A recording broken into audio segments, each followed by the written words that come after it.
yeeg Mamadou Mouhamed Ndiaye. jërë ngeen jëf li Matar Seck mboora ne woon dara gënta métti ci àdduna ànd ak yambar tey bañ jikkoom feeñ loolee la Souleymane Jules Diop gis ci Amadou Ba mi Macky Sall tànn ba tegal ko waa Benno Bokk Yaakaar ne seenub candidat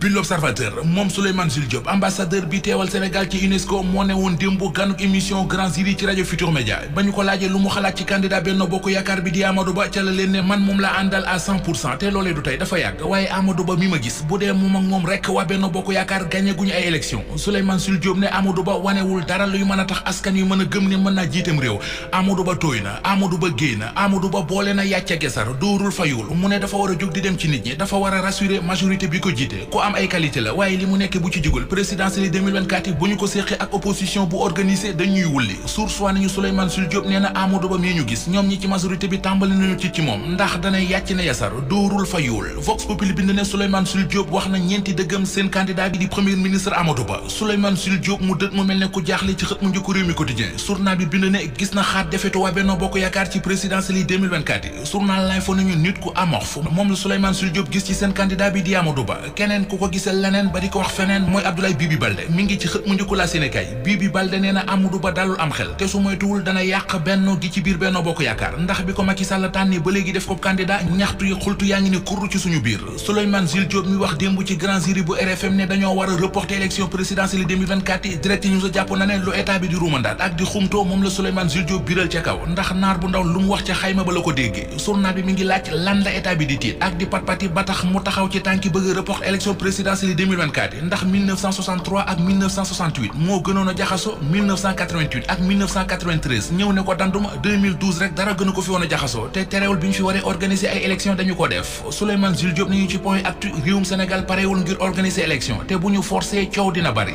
Maodo Malick Mbaye directeur général bu ANAMO di ñu xamal ci yéenekaay bi ne li ñu war a def mooy toog waxtaan amal ultime dialogue waxante dëgg lu mu naqari lu mu wex ñu waxante ko ku ne jàngete journal bi mi ngi ñuy wax it ne kii di Bougane Gueye Dany njiital gëm sa bopp ak Alaaji Malick Gakou ñoom bëgguñoo déggi waxi reporter élection décidé nañu dem ci élection yi ba jeex tàkk ay élection yu leer nañ ay élection yuñ dul bot di kenn Vox Populi nee nañu moo waral lu toll ci fanweeri candidat ak juróom ci présidentielle 2024 yi booloo taxawal kuréel gu ñu tuddee Front pour l'inclusivité et la transparence des élections di FIT takk nañu seenu fit fas yéene xutti seen tànk tubéy ci présidentielle 2024 yi ba lépp jaar ci yoon tir bi nañu fanweeri candidat ak juróom ci présidentielle 2024 yi ñoo takku ba dëgër fas yéene taxaw jàmmarloo ak Macky Sall ak waa